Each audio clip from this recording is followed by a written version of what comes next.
Hoje é normal várias empresas, comércios oferecerem contratos quando você compra algo para que você possa usufruir. Mas o que acontece muito é que o consumidor às vezes assina o contrato e não tem a mania de ler aquelas pequenas letras que contém no contrato e às vezes acaba sendo prejudicado, acaba às vezes deixando de cumprir alguma coisa e o comércio em si, a empresa, acaba requerendo de volta aquilo que ele comprou ou algo nesse sentido. Vamos conversar com a Isabela novamente e ela vai falar para a gente qual é o cuidado que a pessoa deve ter na hora de assinar um contrato nesse sentido.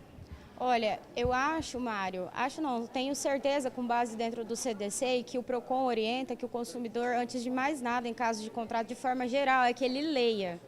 O consumidor brasileiro, ele tem o costume, o falho costume de não ler o contrato antes de assinar.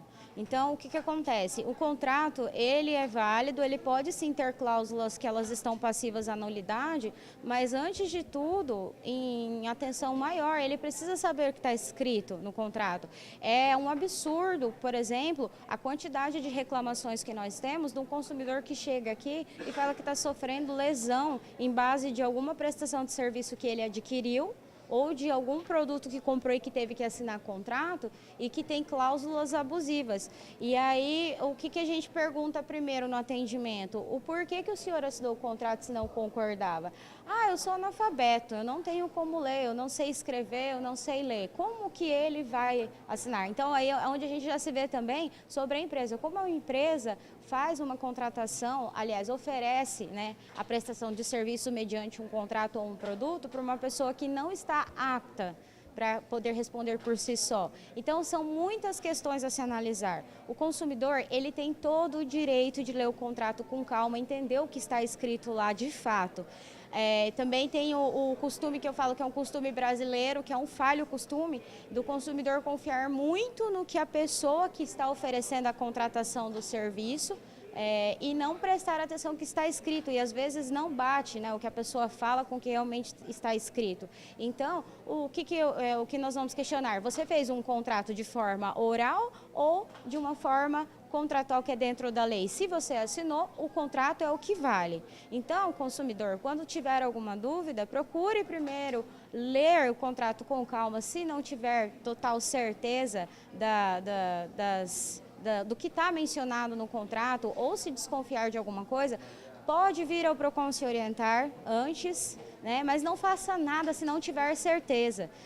Acontece muito de cláusulas onde deixam situações condicionadas e também taxas que todos os anos, por exemplo, o plano de saúde é um contrato que você tem que assinar. Todos os anos existem as alterações de ICMS ou também dependendo do serviço ou do médico que o paciente precisa ir, tem uma parte da coparticipação. O consumidor nunca se atenta a ler as porcentagens. E depois, quando chega a fatura no final do mês, vem um absurdo e não sabe o porquê, porque não leu o contrato. Então, assim, é uma situação muito séria que acontece diariamente no Brasil e ela precisa mudar. Só que para isso o consumidor, ele precisa começar a ler o que ele está contratando. O PROCON, ele serve com base de orientação e também após, se já aconteceu a lesão, ele pode vir aqui, nós podemos abrir um processo onde nós abrimos essa carta inicial solicitando informações à empresa com base no artigo 6º, inciso 3º do Código de Defesa do Consumidor, que é onde o consumidor ele tem direito a uma prestação de serviço clara e objetiva. Então, assim, nada impede após o consumidor abrir também onde nós solicitamos essas orientações. O contrato de fidelidade, ele vai muito do que foi combinado com a empresa e o consumidor. Se foi pactuado que seria 1 ano e dentro desse 1 ano a empresa ela presta o serviço ou ela vendeu o produto e ele funciona em perfeitas condições, não há o que se falar em questão de descumprimento. Realmente a multa vai ser devida se o consumidor ele quiser quebrar o contrato. Agora, se a prestação de serviço ou o produto que ele contratou não funciona corretamente, de acordo com o artigo 35, o não cumprimento à oferta por parte da empresa, o consumidor ele tem o direito sim. Lá são 3 hipóteses que falam, onde é o cumprimento forçado da obrigação, ou seja, para que a empresa passe a cumprir o contrato corretamente, a troca por outro serviço ou outro produto, ou a rescisão, onde o consumidor ele fala, eu não quero mais porque não está funcionando conforme eu combinei inicialmente. É um exemplo que vai fazer com que todos entendam de uma forma geral. Quando compra um plano pós-pago de telefone, onde é telefone fixo e vem outras coisas juntas, por exemplo, acesso à internet, canais de televisão dentro da própria operadora e também acesso a telefones celulares, que são acessos móveis.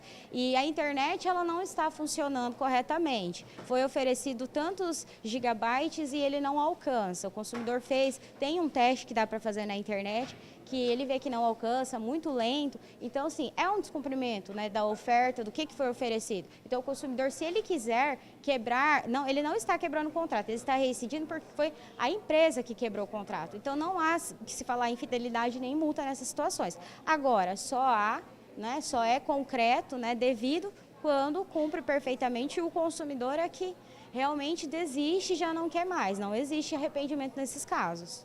A lei, ela não cobre.